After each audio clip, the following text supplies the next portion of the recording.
Middle east का रेगिस्तान इस वक्त बारूद के ढेर पर बैठा है और उस ढेर में ईरान ने ऐसी आग लगाई है जिसकी लपटें वॉशिंगटन के पेंटागन तक पहुंच चुकी है। ये कोई छोटी खबर नहीं है, ये एक बहुत बड़ी और खौफनाक त्रासदी है।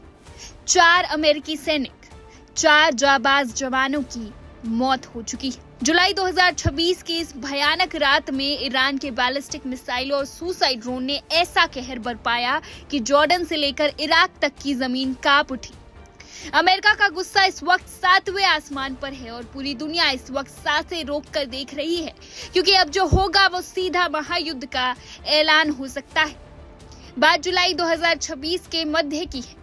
जॉर्डन का मुवफ्फक साल्ती एयरबेस, जहां अमेरिकी सैनिक तैनात थे, अचानक आसमान में काली मौत की तरह सैकड़ों ईरानी मिसाइलें और ड्रोन मंडराने लगते हैं। जब तक एयर डिफेंस संभलता, एक के बाद एक कई मिसाइलें सीधे बेस पर आ गिरती है। चारों तरफ सिर्फ धुआं, आग के गोले और चीख पुकार। 3 अमेरिकी सैनिक मौके पर ही ढेर हो गए और बात यहीं खत्म नहीं हुई। इसके ठीक बाद उत्तरी इराक में एक गिरे हुए ईरानी ड्रोन को डिफ्यूज करते वक्त हुए धमाके में एक और अमेरिकी सैनिक की दर्दनाक मौत हो जाती है।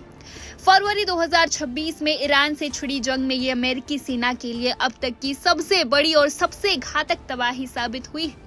ये सिर्फ आंकड़े नहीं है, ये उन 4 जवानों की लाशें हैं जिन्होंने अमेरिका के लिए अपनी जान दाव पर लगा दी। पहला नाम 25 साल के first lieutenant Tyler James Feehan. Fort Bragg में तैनात टाइलर को उनके दोस्त टीवो कहते थे। एवरेस्ट बेस कैंप फतेह कर चुका ये नौजवान लॉ स्कूल जाने की तैयारी कर रहा था, लेकिन ईरान के मिसाइल ने उनकी जिंदगी का खेल हमेशा के लिए खत्म कर दिया।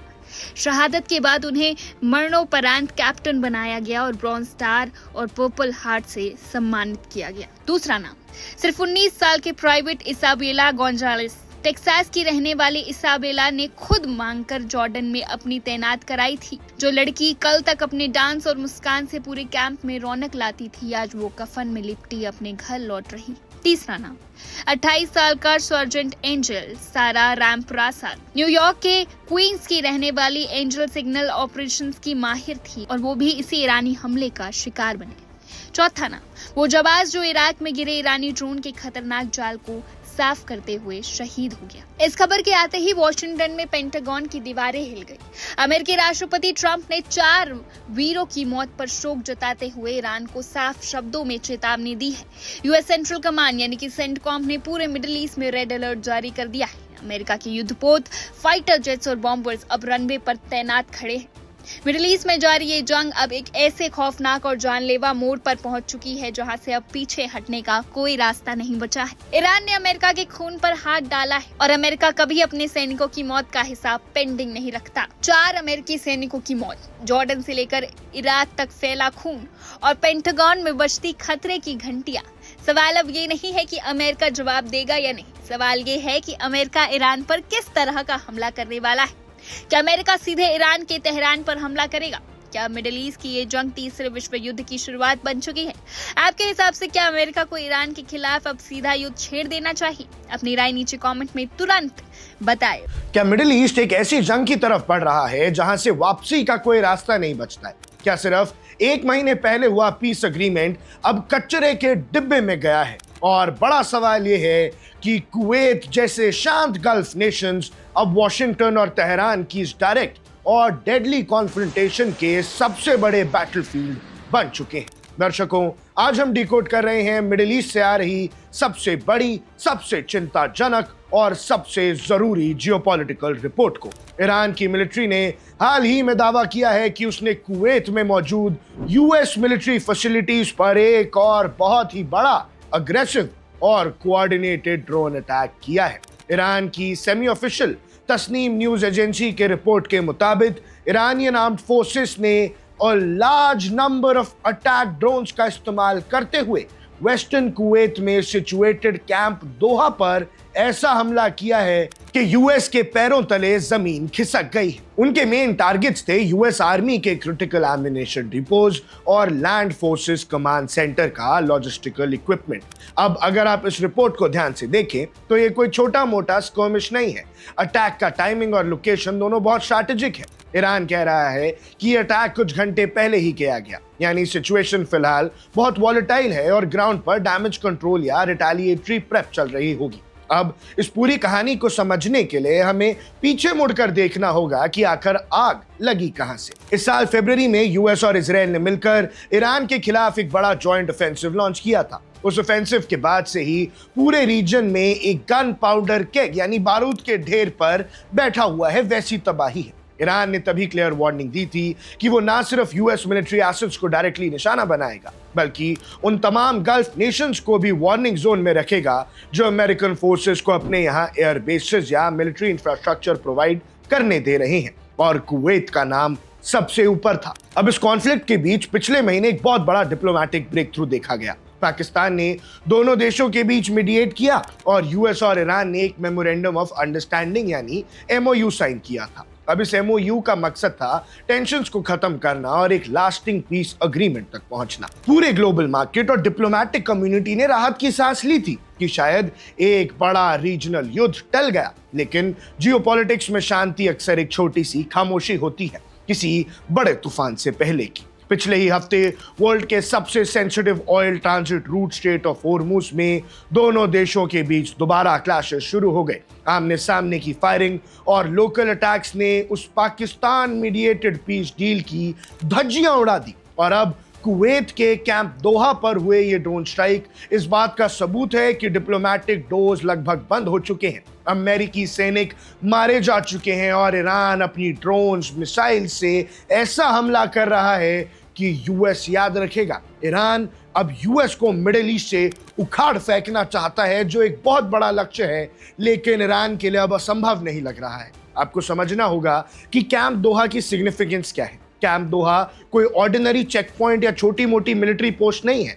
यह हिस्टोरिकल रूप से और स्ट्रैटेजिकली भी यूएस आर्मी के लैंड ऑपरेशंस और लॉजिस्टिक्स का एक नर्व सेंटर माना जाता है। अगर ईरान सच में वहां के एम्युनिशन डिपोज और कमांड सेंटर के लॉजिस्टिकल इक्विपमेंट को हेवीली डैमेज पहुंचाएगा और उसमें कामयाब हो गया, इसका मतलब है कि यूएस मिलिट्री की इमीडिएट ग्राउंड रेडीनेस और लॉजिस्टिक सप्लाई चेन को एक बड़ा झटका लगा है। ईरान की ये स्ट्रैटेजी बहुत क्लियर दिखती है। वो यूएस की फायरिंग पावर पर डायरेक्ट अटैक करने के बजाय उनके लॉजिस्टिक्स, फ्यूल, एम्युनिशन और कमांड स्ट्रक्चर को वीकनिंग टारगेट बना रहा है।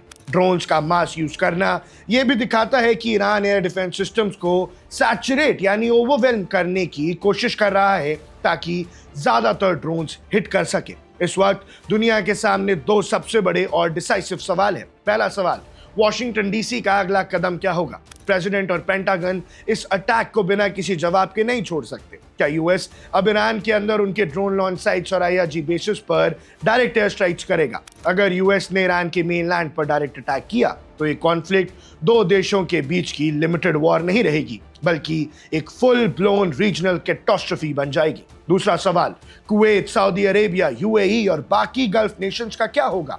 ये वो देश हैं जो पिछले कुछ सालों से अपनी इकोनॉमी और सिक्योरिटी को स्टेबलाइज करने की कोशिश कर रहे हैं। ये देश यूएस के सिक्योरिटी अम्ब्रेला पर भरोसा करते हैं, लेकिन अब जब ईरान ने कुवैत के अंदर घुसकर यूएस बेसिस को हिट किया है तो इन गल्फ नेशंस के सामने एग्जिस्टेंशियल क्राइसिस खड़ा हो गया है। अपने ही अस्तित्व की लड़ाई खड़ी हो गई है। क्या इनका लैंड अब दो सुपर पावर लेवल फोर्सेस के बीच का फायरिंग रेंज बन जाएगा? स्ट्रेट ऑफ होर्मुज में ब्लॉकेज और गल्फ में मिलिट्री बेसिस पर अटैक्स का सीधा असर ग्लोबल इकोनॉमी पर पड़ा तय है। क्रूड ऑयल प्राइसेस में एक बड़ा स्पाइक देखा जा सकता है, जिसका असर इंडिया समेत दुनिया भर के इन्फ्लेशन और सप्लाई चेन्स पर पड़ेगा। डिप्लोमेसी फिलहाल बैक सीट पर है। पाकिस्तान या कोई और न्यूट्रल मीडिएटर अब क्या रोल प्ले कर पाएगा, ये कहना मुश्किल है, क्योंकि एमओयू के टूटने के बाद दोनों साइड्स में ट्रस्ट डेफिसिट अब तक के सबसे हाईएस्ट लेवल पर पहुंच गया है। अब ये दोनों एक दूसरे पर बिल्कुल भरोसा नहीं करते। सिचुएशन एस्केलेशन इतनी तेज है कि अगले 24 से 48 घंटे ये डिसाइड करेंगे कि क्या ये कॉन्फ्लिक्ट एक लिमिटेड टैक्टिकल एक्सचेंज रह जाएगा या फिर मिडिल ईस्ट एक ऐसी third world war style conflict में धकेला जाएगा जिसे रोकना किसी के बस में नहीं होगा। पेंटागन की तरफ से ऑफिशियल स्टेटमेंट का वेट किया जा रहा है और ईरान के अगले मूव्स पर पूरी दुनिया की नजर टिकी हुई है।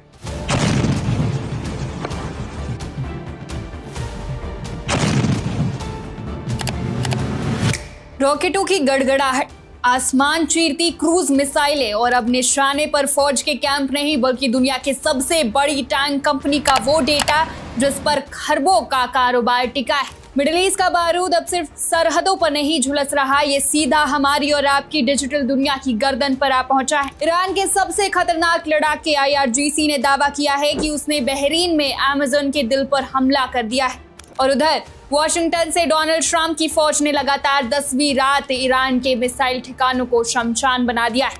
ये दो देशों की झड़प नहीं है, ये महायुद्ध का वो नया और विभत्स रूप है जहां न तो अब डिजिटल इंफ्रास्ट्रक्चर सुरक्षित है और न ही सुपर पावर अमेरिका के सैनिक। अगले कुछ मिनटों में देखिए इस खूनी जंग की पूरी इनसाइड स्टोरी। बात सीधे मुद्दे की है। ईरान के Islamic revolutionary guard corps IRGC ने पूरी दुनिया में हड़कंप मचा दिया है। तस्नीम न्यूज और प्रेस टीवी के हवाले से IRGC ने ऐलान किया है कि उनकी एरोस्पेस फोर्स ने बहरीन में बने अमेज़न के सेंट्रल डेटा इंफ्रास्ट्रक्चर पर एक साथ कई क्रूज मिसाइलें दाग दी है। तेहरान की सफाई तो सुनिए, उनका कहना है कि अमेरिका ने डार्क होवन में आम नागरिकों और निर्माणाधीन इमारतों पर जो बम बरसाए थे, ये हमला उसी की सीधी और खूनी रसीद है। ईरान का दावा है कि अमेज़न के उस विशाल परिसर को नेस्तानाबूद कर दिया गया है। सोचिए, अगर इस दावे में 1% भी सच्चाई निकली तो इसका सीधा मतलब ये है कि ईरान अब अमेरिका की आर्थिक और तकनीकी रीढ़ पर प्रहार कर रहा है। लेकिन अमेरिका इस दावे को साफ खारिज कर रहा है। ना तो पेंटागन और ना ही किसी स्वतंत्र एजेंसी ने बहरीन में अमेज़न की किसी बिल्डिंग के तबाह होने की पुष्टि की। लेकिन अमेरिका सिर्फ बातों से जवाब नहीं दे रहा, समंदर और आसमान दोनों जगह से बारूद बरस रहा है। अमेरिकी सेंट्रल कमांड ने ऐलान किया है कि रविवार देर रात उन्होंने ईरान के खिलाफ लगातार 10वीं रात सबसे भयंकर एयर स्ट्राइक की। अमेरिका ने चुन चुनकर ईरान के मिसाइल और ड्रोन लॉन्च पैड्स, नौसैनिक बेड़े, एयर डिफेंस सिस्टम और मिलिट्री कमांड सेंटर्स को मलबे के ढेर में तब्दील कर दिया है। अमेरिका का सीधा मकसद है स्ट्रेट ऑफ हॉर्मुज में अपनी मूंछ ऊंची रखना और ईरान को उन जहाजों पर हमला करने से रोकना जो दुनिया भर में तेल पहुंचाते हैं। अमेरिका दावा कर रहा है कि इस रास्ते पर समुद्री आवाजाही अभी भी जारी है। ईरान भी पीछे हटने को तैयार नहीं। तेहरान का दावा है कि उसने पूरे मिडिल ईस्ट को आग के हवाले कर दिया है। ईरानी मिसाइलों और ड्रोन्स ने एक साथ कुवैत, बहरीन, UAE, सऊदी अरब और जॉर्डन में बने अमेरिकी सैन्य अड्डों पर ताबड़तोड़ हमले किए। हालांकि इन दावों की भी पूरी तरह स्वतंत्र पुष्टि नहीं हुई है, लेकिन एक बात तो तय है कि पूरा खाड़ी क्षेत्र इस वक्त एक दहकते हुए तंदूर में बदल चुका है और इस बारूद के खेल में जान गंवा रहे हैं बेकसूर सैनिक। पेंटागन ने जॉर्डन में हुए ईरानी हमले में मारे गए 2 अमेरिकी जाबाजों की तस्वीरें जारी कर दुनिया को झकझोर दिया है। फर्स्ट लेफ्टिनेंट टाइलर जेम्स फिहान, वहीं दूसरा जवान है पायलट इसाबेला गोंजालेस। 19 साल के इसाबेला की मौत मौके पर ही हो गई, जबकि 25 साल के टाइलर ने इलाज के दौरान आखिरी सांसें ली। और इस हमले के बाद से एक तीसरा अमेरिकी सैनिक अभी भी लापता है। कहानी यहीं खत्म नहीं होती। उत्तरी इराक में गिराए गए एक ईरानी ड्रोन का अनफटा बम निष्क्रिय करते वक्त हुए धमाके में एक और अमेरिकी सैनिक की जान चली गई और एक बुरी तरह घायल। इस जंग की शुरुआत से लेकर अब तक 17 अमेरिकी सैनिक अपनी जान गंवा चुके हैं। ये आंकड़ा चीख चीख कर कह रहा है कि अमेरिकी फौज पर खतरा किस कदर बढ़ चुका है। इस बढ़ती मौत के आंकड़े के बीच अमेरिकी राष्ट्रपति डोनाल्ड ट्रंप अपने रुख पर अड़े। ट्रंप ने इस पूरे मिलिट्री ऑपरेशन का बचाव करते हुए साफ कहा है कि ईरान को हर हाल में परमाणु बम बनाने से रोकना होगा, चाहे इसके लिए कितनी ही बड़ी कीमत क्यों न चुकानी पड़े। मामला अब सिर्फ 2 फौजों की जंग का नहीं रहा है। जब मिसाइलों के निशाने पर फौजी छावनी के साथ साथ ग्लोबल टेक कंपनियां, डेटा सेंटर्स और कमर्शियल रास्ते आने लगे तो समझ जाइए कि महायुद्ध अब आपके और हमारे डिजिटल वजूद को निगलने के लिए तैयार खड़ा है। ईरान का सीधा प्रहार या वॉशिंगटन का पलटवार? क्या अमेज़न पर हुआ ये हमला उस तीसरे विश्व युद्ध की घंटी है जिसकी जद में अब मिसाइलों से लेकर इंटरनेट तक सब कुछ आने वाला है? या फिर डोनाल्ड ट्रंप का अगला कदम ईरान का नामो निशान मिटा देगा? बारूद की इस जंग में अगला धमाका कहाँ होगा? हमारी नजर इस खबर पर बनी हुई है।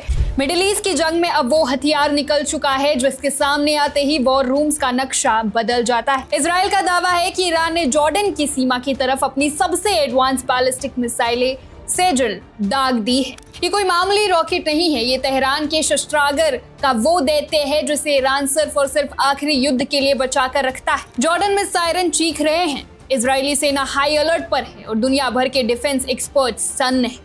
सवाल एक ही है, क्या ईरान ने सीधे और विनाशकारी जंग का ट्रिगर दबा दिया? आइए इस पूरे हमले का एक एक सच डिकोड करते हैं। घटनास्थल है जॉर्डन का अकाबा शहर। ये इलाका इजराइल के सबसे महत्वपूर्ण दक्षिणी शहर इलात से बिल्कुल सटा हुआ है। ईरान की तरफ से दागी गई बैलिस्टिक मिसाइलों का रुख इसी संवेदनशील इलाके की तरफ था। पलक झपकते ही जॉर्डन की राजधानी अमान समेत कई इलाकों में एयर रेड सायरन गूंज उठे। जॉर्डन के एयर डिफेंस ने तुरंत अपनी इंटरसेप्टर मिसाइलें फायर की। इन मिसाइलों को आसमान में ही छिन्न भिन्न कर दिया गया, जबकि चौथी मिसाइल एक सुनसान रेगिस्तानी इलाके में जाकर गिरी। गनीमत ये रही कि इस हमले में कोई जानमाल का नुकसान नहीं हुआ, लेकिन सुरक्षा एजेंसियों के होश उड़ गए। आप समझिए कि इस एक मिसाइल का नाम आते ही हड़कंप क्यों मच गया। आमतौर पर बैलिस्टिक मिसाइलों में लिक्विड फ्यूल होता है, जिसे भरने में घंटों लगते हैं और अमेरिकी सैटेलाइट्स उन्हें तुरंत पकड़ लेते हैं। लेकिन सेजल 2 का गेम बिल्कुल अलग है। ये 2 चरणीय ठोस ईंधन पर चलती है, यानी इसे मोबाइल लॉन्चर से किसी भी वक्त सिर्फ 2 मिनट की तैयारी में फायर किया जा सकता है। दुश्मन को संभलने का टाइम ही नहीं मिलता। तेहरान में बटन दबाओ और पूरा इजराइल, जॉर्डन, सऊदी अरब और मिडिल ईस्ट में मौजूद अमेरिकी मिलिट्री बेस इसकी जद में आ जाते हैं। ये अपने साथ 1500 किलोग्राम का बेहद विनाशकारी वॉरहेड ले जा सकती है। ईरान का इस मिसाइल को बाहर निकालना इस बात का सीधा सबूत है कि वो अब अपने घातक हथियारों से वार करने के मूड में। हमले के तुरंत बाद जमीनी स्तर पर भारी अफरा तफरी मच गई। अमान में मौजूद अमेरिकी दूतावास ने एक इमरजेंसी सिक्योरिटी अलर्ट जारी किया, जिसमें गंभीर खतरे की बात कही गई। सोशल मीडिया पर दावों की बाढ़ आ गई कि अकाबा का एयरपोर्ट और बंदरगाह खाली कराया जा रहा है। हालांकि जॉर्डन सरकार ने तुरंत स्थिति को संभाला और इन खबरों को खारिज किया। उन्होंने साफ किया कि एयरपोर्ट या सी पोर्ट का काम नहीं रुका है और स्थितियां नियंत्रण में। ये पूरी घटना ईरान, अमेरिका और इजराइल के बीच जारी व्यापक संघर्ष का हिस्सा है। इराक और जॉर्डन में अमेरिकी ठिकानों पर हमले हो रहे हैं और जवाब में अमेरिकी सेना भी लगातार कार्रवाई कर रही। इस पूरे खेल में सबसे बुरी स्थिति जॉर्डन की ही है। जॉर्डन अमेरिका का साथी है, लेकिन उसकी लाचारी तो देखिए। ईरानी मिसाइलें उसके सिर के ऊपर से गुजर रही है। अपनी संप्रभुता को बचाने के लिए उसे अपने ही आसमान में इन मिसाइलों को फोड़ना पड़ रहा है। तो क्या सेजल का यह हमला केवल एक शक्ति प्रदर्शन था, या फिर तेहरान ने ये साफ कर दिया है कि अब कोई रेड लाइन बाकी नहीं बची है? जब ईरान जैसे देश अपने सबसे गुप्त और विनाशकारी हथियार निकालने लगे तो समझ लीजिए कि जंग अब काबू से बाहर हो रही। आपकी इस पर क्या राय है? क्या इजराइल इस हमले का जवाब सीधे तेहरान पर हमला करके देगा? कमेंट में हमें अपनी राय जरूर बताइए। फिलहाल बस इतना ही। देश और दुनिया की तमाम बड़ी खबरों के लिए देखते रहिए वन इंडिया हिंदी।